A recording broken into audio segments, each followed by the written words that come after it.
Hey guys, so I have some people here with me today, and we're gonna talk about trans stuff, because I'm not qualified to talk about that myself. My name's Ezra, I'm non-binary, and my pronouns are they, them. Oh, hi, I'm Cody. I'm a binary trans man, and my pronouns are he, him. So basically, the questions are gonna be things about trans topics that are kind of annoying to hear, but I feel like I can't answer them as a cis person, so these two are gonna try to answer them. One thing that I hear cis people ask about trans stuff is if the goal is to destroy gender stereotypes, what is it that makes a trans person trans rather than just a cis person defying those gender roles? Gender presentation definitely is part of gender identity. It's not always the whole situation. You can present one way, but your gender is still gonna be whatever is in your head. So gender presentation is has a little bit more choice to it, and gender identity is just what you feel internally. Even though the way I present can be read as like a butch lesbian or a tomboy, the way I feel inside is always going to be non-binary. People have said to me, like, why did you have to go through with the transition? Like, we all would have just accepted you as like a masculine lesbian, and you could dress however you wanted to. If we destroyed the notion that like woman equals like breasts, and we like were very positive about the notion that like men can have these body parts too, then like why do you have to go through surgery? Why do you have to go through hormones? Why do you have to change your pronouns if pronouns no longer mean anything and like gender is completely constructed? Regardless of how constructed gender potentially is, you can still feel inside, like you can still feel inside yourself that your gender is very concrete and your gender means something very specific to you. And if you're feeling like a man, in my case, and you're feeling that that means that you would have a better quality of life if you got this surgery, or if you got these hormones, or if you refer to as these pronouns, then then do it. However your gender looks like to you, then that's how you want to like physically embody that gender, that part of your gender. And like I could still feel like a man, and I could wear very feminine clothes, and that would be like defying gender stereotypes, but that wouldn't be changing anything about like the internal definition of man to me, and that wouldn't be changing the status of man to me. Basically, like what you both said is that gender is just this thing that you feel, basically, and it's not always exactly in correspondence with like how you dress. No matter how many people at this point understand that gender is socially constructed, like, so is money. And we very much need certain things to function and also just rely on them a lot as a society. For some people without physical transition, it's very hard for them to be referred to in the way that they would like in society all the time. And sometimes they need that, and they want to always be read as the gender that they identify as. So a popular topic that came up recently on the internet was whether it's transphobic or not to not want to date a trans person because you don't like their genitals. Why would you date a trans person? Shut up. I mean, at the most basic level, if you're saying to yourself, and you're like a cis person, and at this point you probably haven't encountered many trans people, you're probably like, wow, never seen one of those. And it's kind of just like this conception that you have in your head. One, that all trans people are pre or post-op, that you're probably thinking. Two, whether or not they're on hormones. And when you boil it down to all that, that's like turning a trans person into their transition, and like that's turning a trans person into what body parts they can like have for you, when in reality like their body parts they have for them. Oftentimes what I hear is not the social part of being trans. It's not people being like, oh, this person is like socially transgender, therefore there's no way I would date them in their ideologies.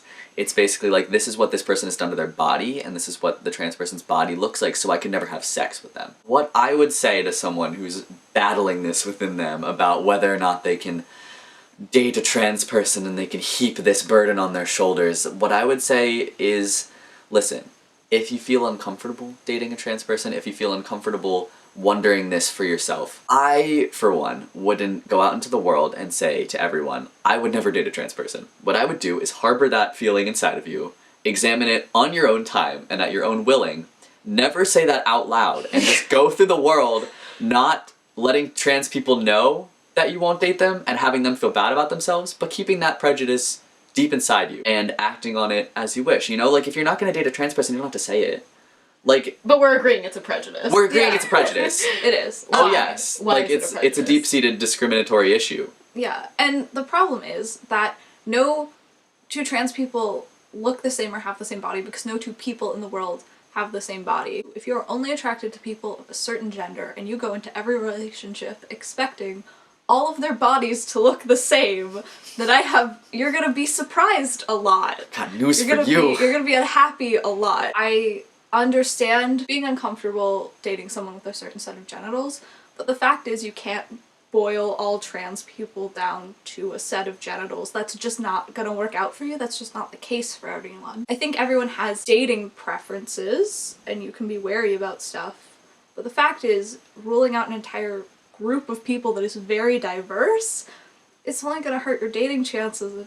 Chances are, if you walk around saying you want to date trans people, like, we don't want to date you either. Yeah, like Valid.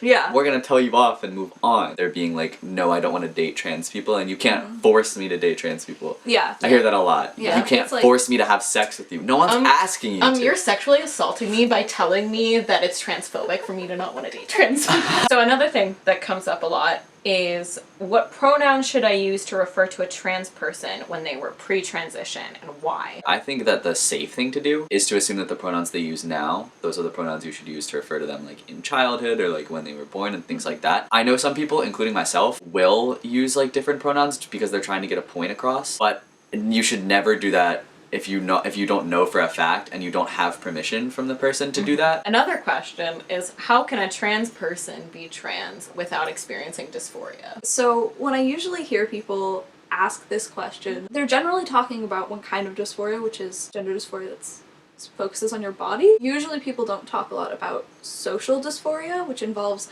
the dysphoria that comes from people using the wrong pronouns with you or using wrong name or just referring to you as a gender that you are not. I think that this question just often overlooks that one component. And I find it very interesting about like the whole like qualifier for physical dysphoria. Gender identity disorder was introduced to the DSM, and for like a lot of years, that's what insurance companies would need to use, and they still need the label of gender dysphoria. It's qualified as like an illness. So for a lot of insurance companies, that's what they need to know you have in order for you to get on hormones, and that's what they need to have to subsidize hormones, subsidize surgery. And gender dysphoria specifically refers to like discomfort with one's genitals, with one's hormones, with the way one's body feels to them. And so a lot of counselors, a lot of people just in society don't assume you're legitimate unless they can use that as a reference point. The last thing we're going to talk about is, if such a small percentage of the population is trans, why should I change my behavior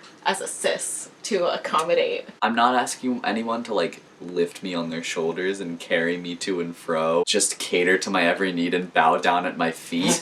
It's I would do that basically for like, you, Cody. Thank you.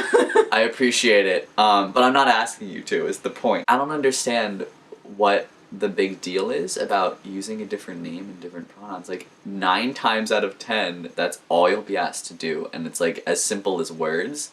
And it's so not an inconvenience. Even like slip ups, like I've had people slip up and they'll be like, oh, sorry, and they feel so guilty, and like that might be a part of why people take such like a defensive stance on it, is because they don't want to be made to feel guilty.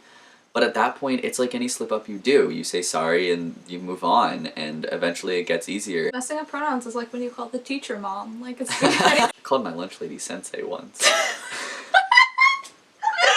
I apologized and I moved on. I don't think I've ever known a trans person who's gotten like really mad about someone accidentally misgendering them. But I feel like a Yeah. lot of the pushback about it just comes from being like, we don't want to feel guilty, or like you don't want to have it on your conscience, you know? They don't want to slip up and they don't want to be held accountable for not doing that thing. Because if it's hard for them or if it's a little difficult at first, then they have to feel guilty about it. Whereas if you're pushing back before it even starts and being like, why should I change my entire worldview for you, then like you never have to start feeling guilty in the first place. I've never thought about it that way. I just thought about it this way right now. Wow. I hope you learned something about how to treat trans people from this. I also just want to say that, like, Cody and I are both on the transmasculine side of things, and we have one perspective that is not everyone's perspective. So if you want to follow these two cool people, It's Ezra Ray.